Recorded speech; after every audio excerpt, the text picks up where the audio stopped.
Rwanda des pays moko azo profiter na lokuta. Ubuntu soko ni bango ba benga Ubuntu. Te Ubuntu komi bomoto. Padakana Ubuntu. Ubuntu. C'est un terme lingo baka. La ruse. C'est un peuple qui vend une ruse, il y a lokuta. Mais en réalité, il y a des moutazali meneurs de jeu à ouais. Mais il s'est fait sortir. Il y a mototé. Moi c'est des nzoto. Mobile des push. Alors basi ba comment c'est importance na forme ya nzoto. Mais ba comment c'est importance na poche. Yango comme na muibi eza favorisé. Parce que mobile eza valeur té. Azande poche à pamba. Il faut remplir sa poche pour être considéré dans cette société. Société comme au Tambola Bongo, quelqu'un qui travaille se donne de la chance dans ce travail-là qu'il fait. Pour le battre comme Moutouamon et la Mouningate, et puis nous sommes en 1900. Et Linko Baker, quelle que soit valeur nayo, tu peux occuper n'importe quel poste Namboka, parce que c'est la question de chance. C'est la question d'évaluation, il y a compétence. Il est question de chance. Et comme il bon aussi ça. La valeur, il y a effort, valeur du travail. Alors, pour le Katango, il faut que la politique de l'émulation, et côté émulation, les bongo, qu'on favorise bateau bazan à valeur pour bazar le quoi modèle.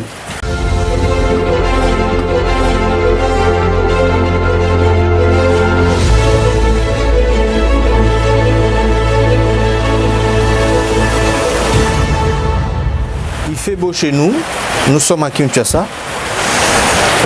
On s'est déplacé pour recevoir un artiste de notre pays. C'est un philosophe. Il aime beaucoup son pays. Il a toujours travaillé pour son pays. Tout au long de cet entretien, je sais que vous ne serez pas déçus. Ce boyoga moi makele, le boyoga moi mboula moi nini, il fait beau chez nous. Voilà pourquoi nous sommes déplacés tout simplement pour nous rejoindre. Papa Jean, bonjour. Songanzila, bonjour. Bonjour Papa Jean. Toyeka kako solisayo, muke. Parce que ozali mutu oyo bakongole belé bakontaka pe na yo na bwanya na yo obimisaka po na contribution. Non seulement ça, na musique na yo oyo batu bayebeli o salaka, vous contribuez toujours na population na yo ba meka ko comprendre le lenge nini pe vie to ki bomoto esengeli ezala. Et pourquoi des fois aux ala on dirait c'est parce que aux ana eloko kolobate to ezaka stratégie na yo. Koloba na boyi kolobate. Mais koloba mingi peut-être mususu ezaka mwa mobulu. Ya na remina lingaka na dosé. Mais ce peut-être vandigné na lolenge mboka yo okenda boyi. Tokoma lokwa tokomi complice. Il y a des gens on va aller monter kata kaka ekilango tondimi ko yamba neti boye to solo la moi moke voilà ça que na boyi koloba mais na ligne na le baka bingi te po omoni peuple na biso na komelité na bomoto na ko ba bongo poni ko komela na bomoto na o kanisa peuple ya ko yoka Bossolo facilement la vérité. Est-ce que le peuple est capable de la vérité peut remettre en question, poser question. Est-ce que Naza côté Mabé, il y a Masolo Babeti, tout Naza côté Malam? Parce que pour qu'il y ait un changement, il faut vraiment qu'il y ait une véritable remise en question. Il y a le lenge na biso à Gozala, le lenge na biso à la Makamba.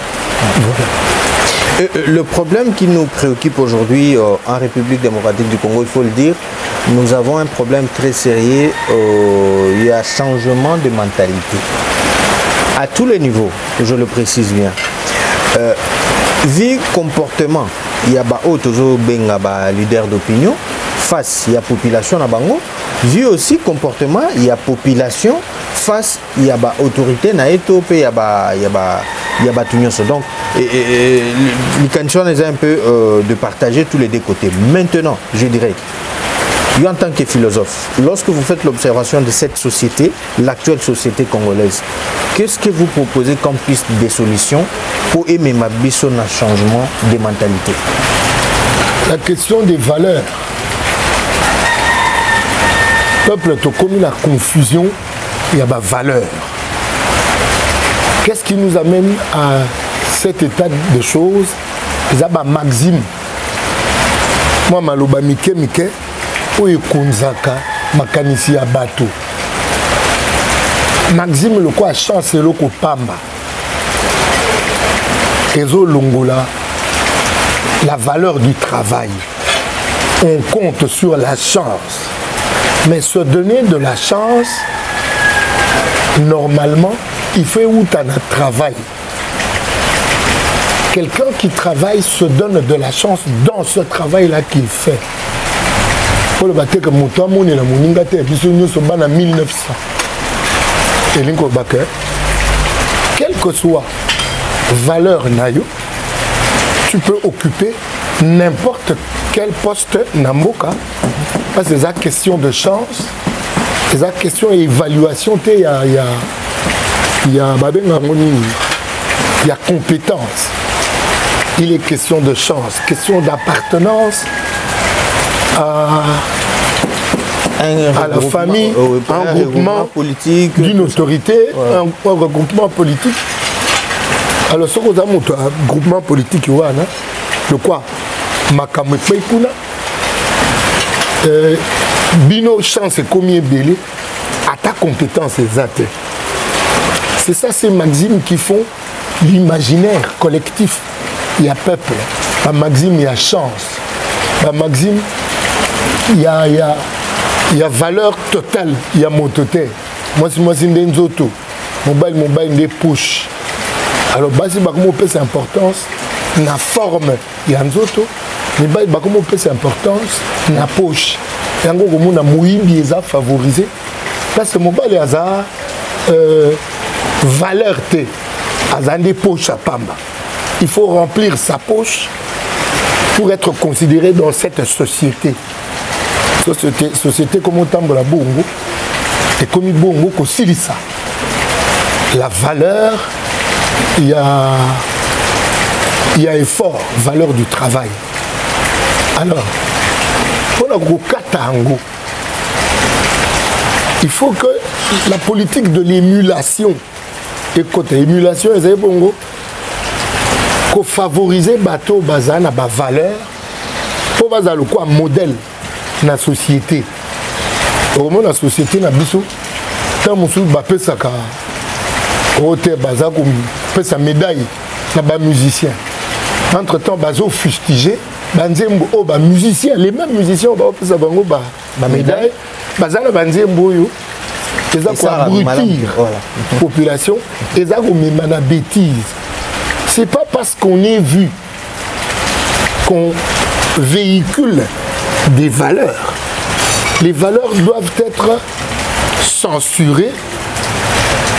C'est-à-dire qu'il faut vraiment qu'une étude soit faite pour l'envoyer dans notre société, qui sont ceux-là qui véhiculent les valeurs pour les encenser, afin qu'ils soient des modèles. Le quoi Moïnda, peuple Atala Kabangu, pour nous avoir un repère.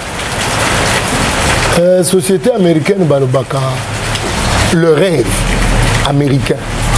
Mais le rêve américain, c'est un rêve de travail et un rêve de compétitivité.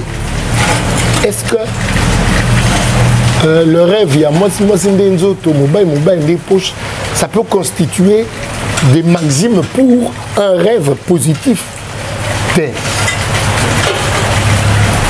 Le discours véhiculé Mikolo bazo attaqué na Rwanda, un petit pays dans sens union surtout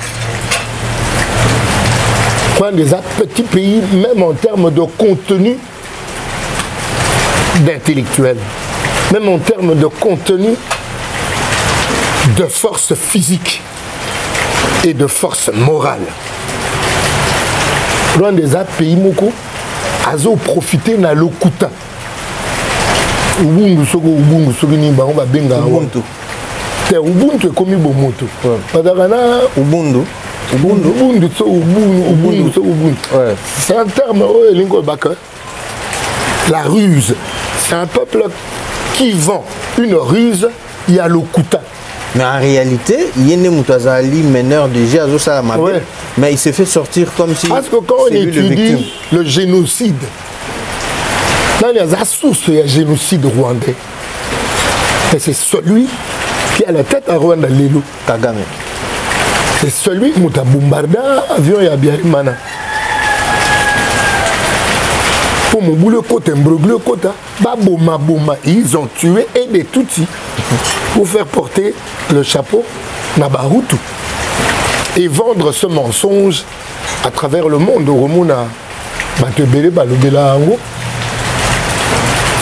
Mais ce peuple-là a sa stratégie. Il y a côté Kalokuta. Vous allez écouter. Nous, on est distraits. Quand on a classe à travers le monde, on a un passeport, nous, on était où? On était une dombolisant. On dormait parce que nous avons pour modèle des musiciens qui ont sens des phrases. Moi, c'est une autre mobile, les poches. Et tout le monde devient voleur et la femme vend le corps et l'homme vend sa dignité pour avoir de l'argent.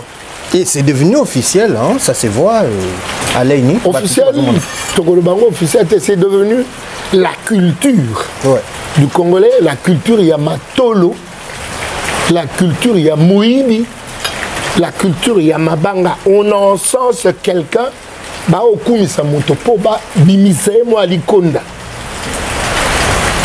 C'est ça qui reste. Et les musiciens chantent, tout le monde. On chante des gens qui ne sont pas des modèles Namboka. Mais parce que de ces gens-là, on peut avoir un peu d'argent. C'est-à-dire la question de la valeur, c'est une question qui doit être étudiée, mais sérieusement. On connaît des gens qui incarnent des valeurs. Nayemba ngona norme naoba moto normal to bengi yuma po fakwa apesi biso duma norme un pays énorme bato balula forme mboke kota me forme na ba norme tous à la conforme mode d'emploi standard il y a la vie. Et là moko bakoyoka te po nini po mabange zate. Voilà, voilà, on va poursuivre. Maintenant, dites-nous un peu, parce que ça nous permettra au moins de comprendre, moi, d'explication pour tout comprendre exactement c'était quoi le message dans l'album Moi na norme. C'est Jean Goubal qui appelait sa population Yaku. On est en train de poursuivre cet entretien. Jean Goubal Kalala est avec nous. Azomega pour expliquer Bissot par rapport au Père Banzembonae. C'est vraiment un artiste qui nous a donné de la gaieté, na loye monae, na sagesse nae, na écomélie nae. L'album norme. Oyemba qui norme. Parce que ozaki na souci tozaka na souci ya komona population na yo ezala na ba norme to oyemba ki norme po ozaki na rêve ya komona to ozala na rêve ya komona que l'un des jours pe population na yo bakoki kotambola na ba norme. Nyoso mbale. C'est un souci d'observer que le Grand Congo est comme minable. Le Grand Congo est devenu minable parce que n'a autorité. Quand je parle d'autorité, je parle de toute forme d'autorité. Parce que Bastar et Bakuma autorité, tant qu'ils sont regardés, ils sont vus. Cette autorité communique quoi? Cette autorité communique Makamorezali Banana norme. Et lorsque ces autorités ont communiqué, Biloko a Bongo, Baza encensé par les autorités censées comme ça politique. Peuple à quoi voilà les modèles qu'il faut suivre. Alors qu'il faut suivre les modèles qui amènent un rêve positif. Pas un rêve de matérialisme. C'est vrai qu'il y a une certaine confusion entre Nalobango, nos verbes na ba langue na biso ya ba bantu et le bakelo kwango bien. Au na français ba le ba lettre et la voix. Na linga to baka kozala na kozala na. Kozala ça donne lettre et kozala na ça donne la voix. La voix, oui. Et qui est-ce qu'on considère? On considère Motoé Azalina pour Nini Balobik mobile des poches. Mais on ne considère pas quelqu'un qui incarne la positivité, les valeurs. Pour Yazalina T. Nazo peut cet exemple. Mon comme Soussou, Nazana Lemba Kunesika na Lofa na Kala na avenue Luchacha. Na bimi na koti na lombo école moko ezaka wana bana baye pour basa examen d'état na ngi na couper ya kaki na lipapa na nga musunya bata ba petit ba au examen d'état moko na banga bi ta ba Jean Goubal ah kana rien en termes de quoi ça n'a rien kadinde na couper na lipapa voilà ce qu'on a bengi ba petit nga bi bon bino ba section au scientifique. Mais bon, on a rien mené à poser une question. Moko, il y a bino bana scientifique. Bon, ça a valeur, il y a accélération à pesanteur. Bano ba ya aussi examen d'état bazana ngote. Dans la réponse te. Na bimenga na zana ngo. Kozala na nyo zaka ou emono no côté. Les invisibles aussi existent. Ouais. Il existe un kozalana mais qui n'est pas matériel, voilà. Qui n'est que connaissance. Avoir la connaissance ou être connaissant. Mais voilà, beaucoup de monde n'a pas bino que mobile des poches. Et c'est ça ce qui est devenu notre société. Il y a un énorme, un pays énorme, Batobalula forme, Mogekota me forme. Parce que pour un peuple qui ne vend que les apparences, et des apparences souvent sont trompeuses, souvent on a le bien. Apparence nous c'est Zaka, trompeuse t'es, mais mingi. Zaka trompeuse. Au monde à Mobali a lingé koko ma pembe pour nini. Parce qu'on nous a inculqué et là le quoi valeur les ali kokokana na mondele. Avoir pour un modèle mondele. Alors pour na kokoma na modèle ya mondele banda na kokoma pembe pakola movat obando pakola pakola oko eba tête pousu na yo ya kitoko ezana mélanine nzambe apesi yo. Même comme dans la zaration dans le banaba blague pays bato musu pona koma pembe a mitu na ko mélanine nzoka kolo aza osenga bino bo mélanine te atie bino mélanine po boza mwindo le poso kitoko le poso bunzinga baka le mwindo angolo oui. Mais lorsque on nous vend les apparences, tout comme on a pembe, il y a des valeurs. Alors que nous mais quelle bogarité aux anango. Merci beaucoup. T'es à cause de toi. Et tu es beau. Na langue nayo. Merci. Alors il faut déloger de l'imaginaire collectif, déloger de la pensée collective les valeurs d'apparence. Déloger. Normalement, l'État, il fallait peser à Moussala Naï. Tant que l'État a poussé, il y a une certaine qualité à peuple. Il faut à Luka, parmi le peuple, les gens qui se battent pour une humanité complète. Quand je parle de l'humanité complète, je parle de moto, physiquement fort, moralement fort, spirituellement fort.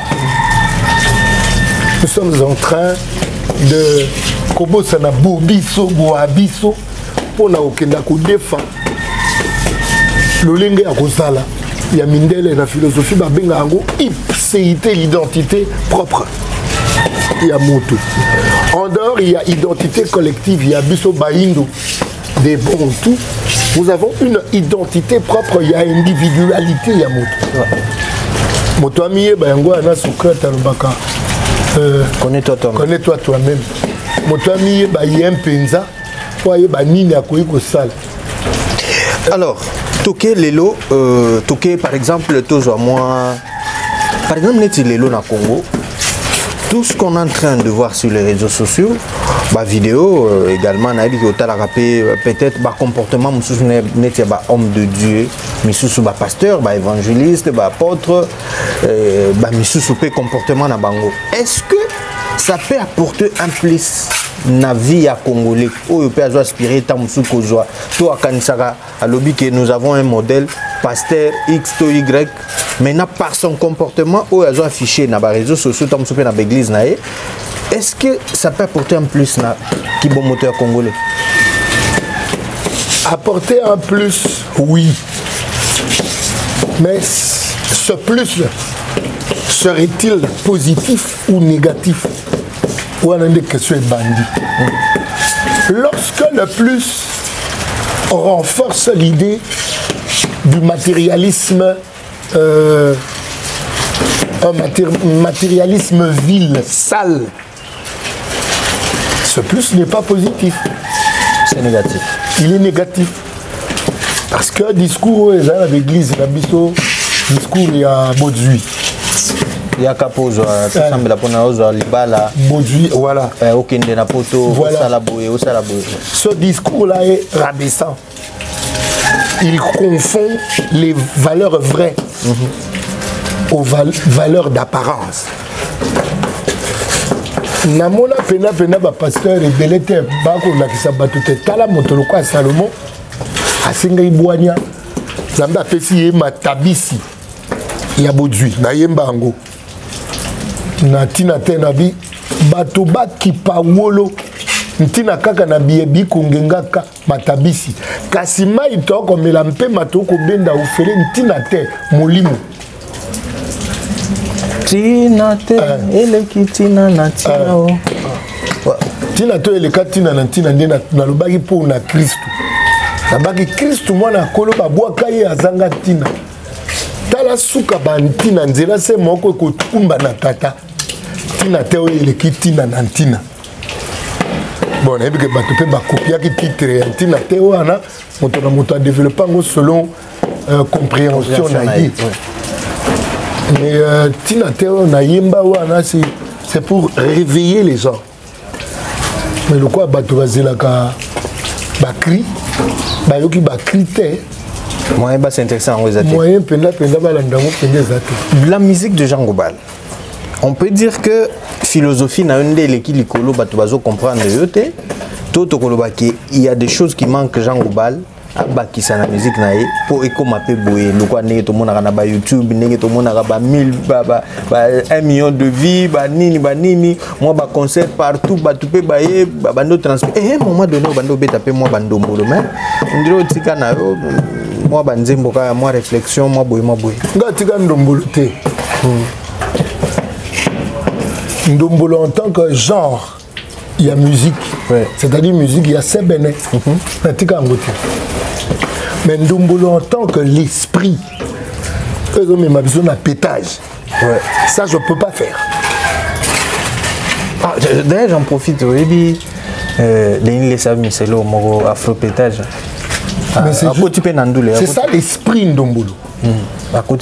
C'est ça l'esprit qui amène à être vu, beaucoup vu. Mais pour amener quoi?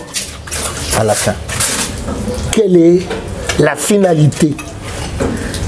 Quelle est la finalité du contenu? il y a un message. La finalité, c'est cette légèreté. Il y a Bassi Bala qui s'appelle coupe, na bango, il va brandir Bozoba. Et ça, c'est pour être vu. Parce que ce côté est belé à vu na biso. Pour ça que buzz, mimi ezaka, talandenge nani yoyo, alobaki na nani okuna. Justement, ouais. Ça c'est vrai. Et ce côté là dans message, c'est de l'imbécilisation collective. Ndenge maître Nanga Mosusu, professeur Kamana. L'imbécilisation collective du Congolais par la presse, la religion, la musique et la politique. Là, comment l'université. On est en train de nous abrutir. Na publication d'examen d'État. Moi, c'est mon cabinga qui l'oriente. Na muwa na ya pamba ko lubango ezate bongo bima lauréat tangoneli ndazaki lauréante mais orba embela ki alongi na ye to moni na boulevard azo alongi na ye etikali ma phrase pour l'apparence mais quel est le contenu ya kolonga wana et ya wana zongela l'état.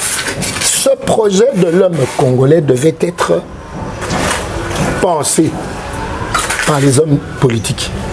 Les hommes mais vous êtes aussi parmi les hommes politiques parce que vous êtes, je peux dire, vous êtes honorable. Bien que tout est bio et les gars, c'est les gars en 2023, je crois que l'honorabilité n'est pas dans le grade. Justement. L'honorabilité n'est pas dans la fonction. L'honorabilité, l'excellence est dans l'être. C'est-à-dire dans les sangs. Pas dans le sang, dans la somme. De l'effort, de construction. Au Motosaka chaque jour. Pour la Motoazala, n'a pas valeur. Quand on est Motoyaba valeur, on est d'emblée honorable. Quand on n'est pas Motoyaba valeur, même si on est député, on n'est pas honorable. Quelqu'un qui est corruptible et corrupteur ne peut pas être appelé un honorable. Il y a des motazoa place par la corruption na cour. À cause de la celui-là est un député. Mais ce n'est pas un honorable. Il n'y a aucun honneur, aucun sens de l'honneur.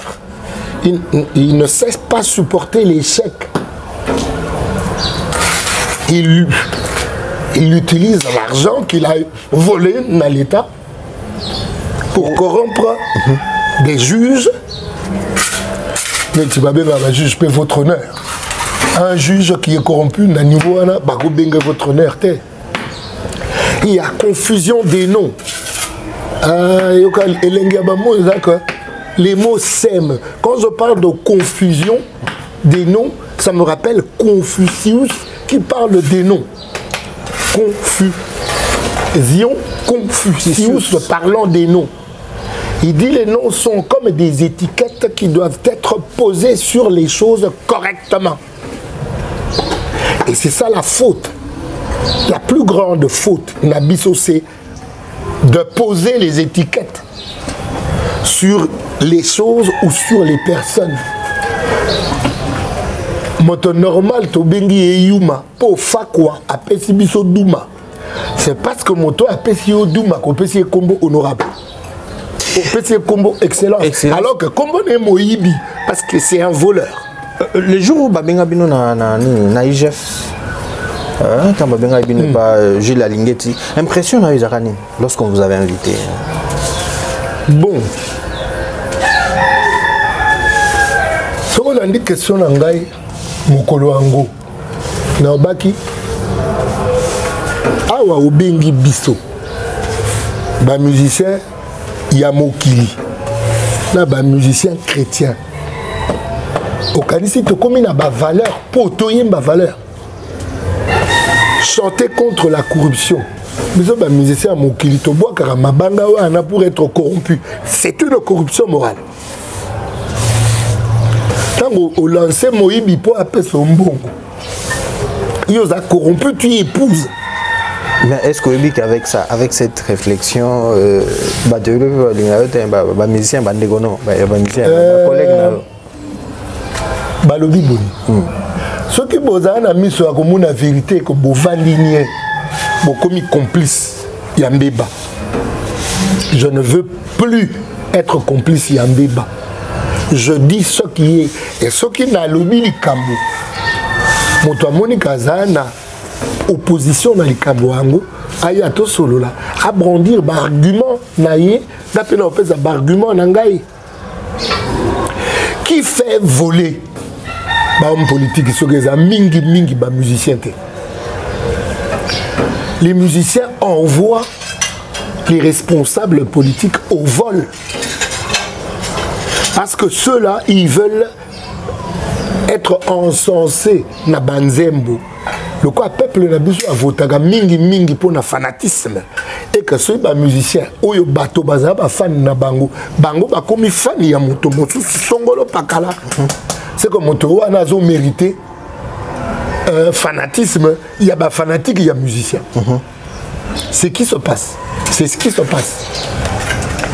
Et ça, il y a un avis que le projet de l'homme doit être élaboré par les gens qui gouvernent et savoir encenser les gens qui brandissent les valeurs dans la société. Voilà, aujourd'hui, nous sommes en train de nous préparer. À très bientôt, là, il y aura les élections en 2023. Il y avait eu encore l'invitation, je crois, la semaine passée. Vous étiez à la CENI, parmi des artistes qui ont été invités. C'était quoi le message qu'on vous a lancé? Qu'est-ce qu'on vous a demandé exactement de faire? Balobika, élection et Kozala Pinza. Oui. Tout vulgarisé. L'idée où on a, il n'y a que élection et Kozala Pinza. Okay. Et puis tout vulgarisé, l'idée à bateau, comme participer à l'élection. Et après, mais observe, tout ce qui est un mboka électoral, tout ce qui est un mboka vivre, nos projets, ils ont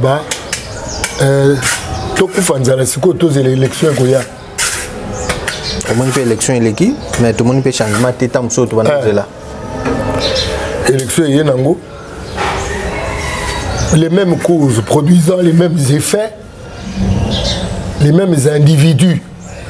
Oh, bah, Mimi Bisso na faillite, Badjungi, pour Bayoga, Bakomo, Banzembo. Alors, ces mêmes causes vont produire les mêmes effets. Tous les effets changer comment? C'est quoi, si par exemple le Lobalobi, Jean Goubal essaie un peu de diagnostiquer le problème de notre pays, en tant que philosophe, en tant qu'observateur de la société, piste des solutions au coquille, son excellence Félix Antoine Tshisekedi a bengu à l'obi Jean Goubal, puis ça a un diagnostic,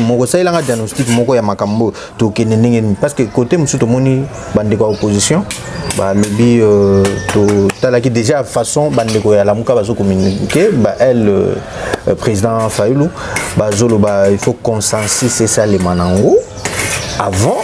Tout qui ne dépend pas de poste na CENI ainsi de suite, il faut revoir en gros. Mais quand on peut balobi que non, les trains déjà marchent, il faut tout qu'il y ait dans l'élection. Pour nayo. Yango langa na vie. Na longbe na ligne wana ya bato ba kota makambo élection. Na ko voter. Il ngoro ba. Ko za suba na ko postuler soutien. Ko postuler tenden. Au décevoir Batuna, Bato Balingaro. Non, non. Bato Balingaro, il va comprendre ngai. Il y a aussi l'élection Yanzambé.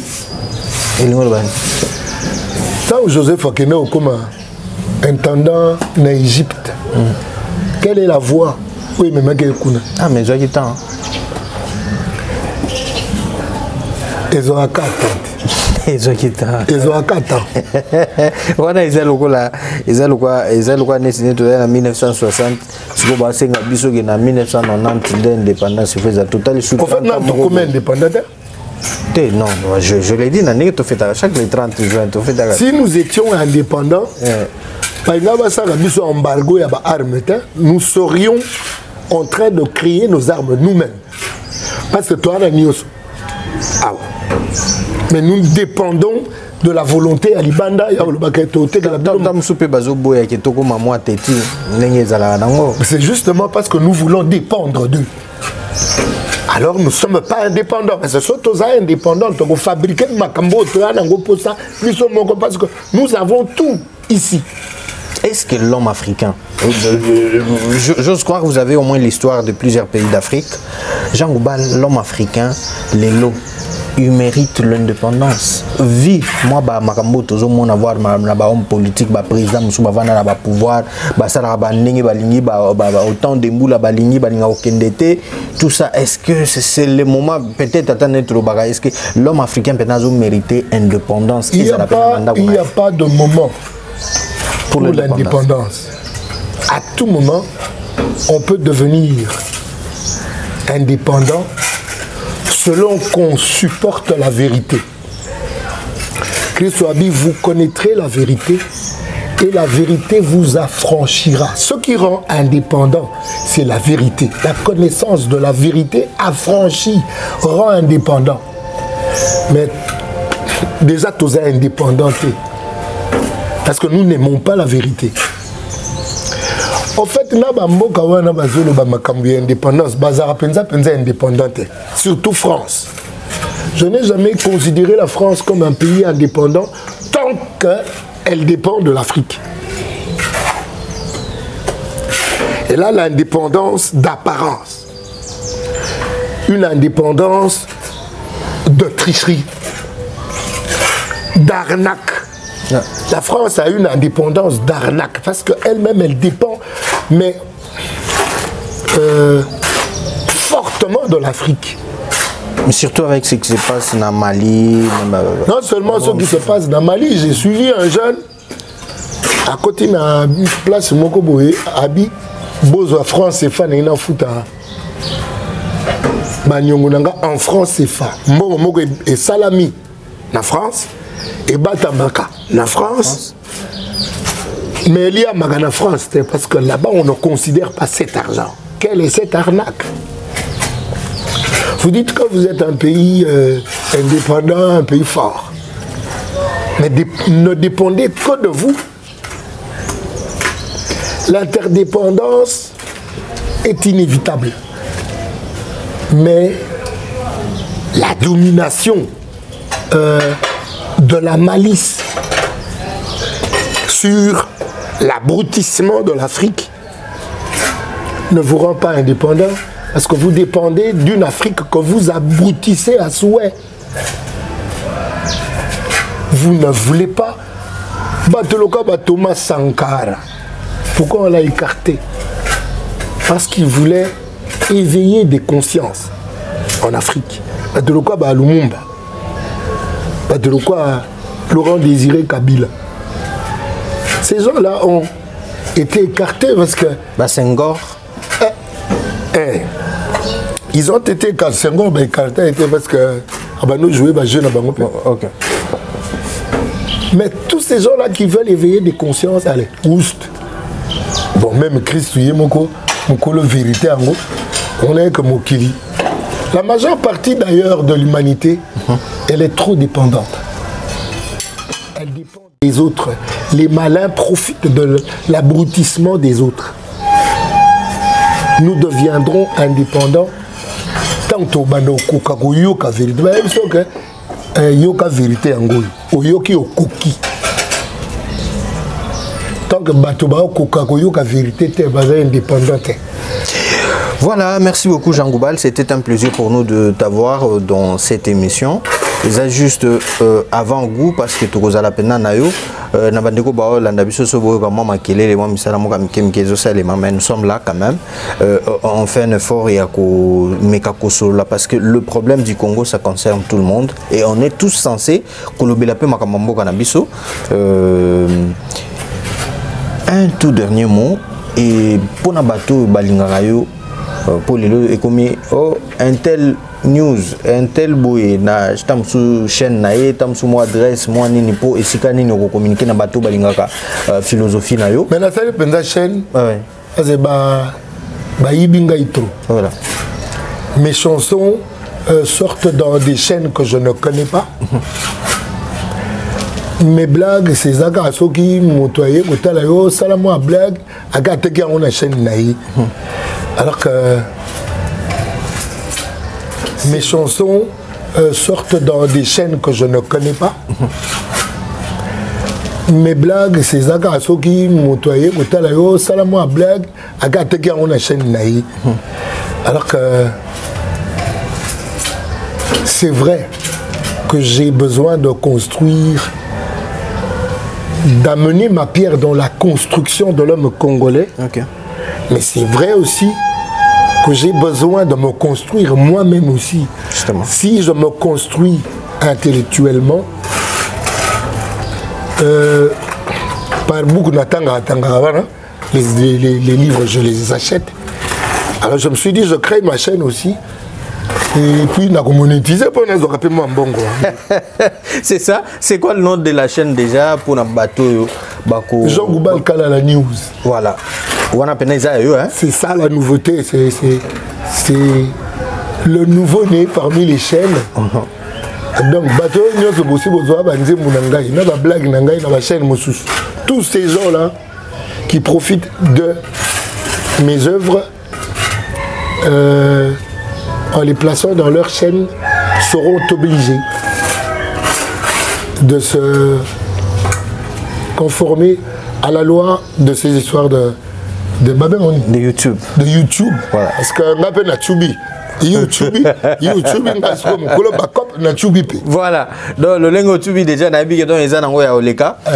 merci beaucoup à trop, je sais pas déjà rendez-vous batuba s'abonner déjà na ba vidéo n'ezali batuba partager Jean Goubal Kalala news ezali chaîne naï ezapena chaîne naï awakaka ne bota na biso na Jean Goubal Kalala news ça reste comme ça bo partager bino bato bolingaka papa Jean. Hein, to partager bisoba o to lingaka philosophie nae to partager bisoba o to lingape to contribuer tamsuna o azo sala c'est le moment to partager la seule façon de contribuer c'est partager ko liker ko commenter donc c'est très bon ça. Oui allez-y na ba o balingaka te nazo sango po bolinga ngai te nazo sango po bolinga makambo na koloba voilà na bino bato bokanisi bolinga te parce que vous comprenez de terre, vous me kakokota butala, boyo kapti tango, bokoka kondi ma vérité on a voilà. Voilà. Jean Goubal Kalala news, donc c'est sa chaîne. Ceux qui vous en a posé pendant qu'on soit news naïe. Nous sommes sur terrain. Vous êtes intéressés, vous voulez aussi nous appeler pour que Toya Nanda Koutoumé Rolobert.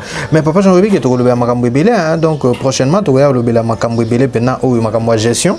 La société malade de la gestion. Oui, on pourra vraiment parler de ça. Donc on pourra parler de ça parce que aux amoutos autant mingi on a plus de 200 livres donc ça vient à perdu 6000. Oh là là. Donc ils ont belé. Donc nous sommes sur le bando exploiter c'est que chaque jour tu bando la bino émission mais ça fait toujours très mal. Il y a un monde qui makamwa malonga botala raté. Mais ce qui est là qui que moi si nzoto mobali poche wana mbala moko c'est tout le monde qui va liker. Oui, bah ça vraiment. Si vous avez apprécié tout ce qui s'est passé sur ce plateau, disons tous merci à Bravoure Chimanga et Boubé, Papa Namaï, hein? Napesi Bambota trop. Donc, et salut Pena bien. Et Papa Jean, un numéro de téléphone par lequel on peut vous joindre 099 99 23 569 ou dans le Lengue à Brazana à Paris 099 99 23 569. Voilà. Merci beaucoup. Moi, je vous retrouve à très bientôt, surtout avec un autre invité. Si vous n'êtes pas encore abonné, abonnez-vous. C'est le moment. Au revoir.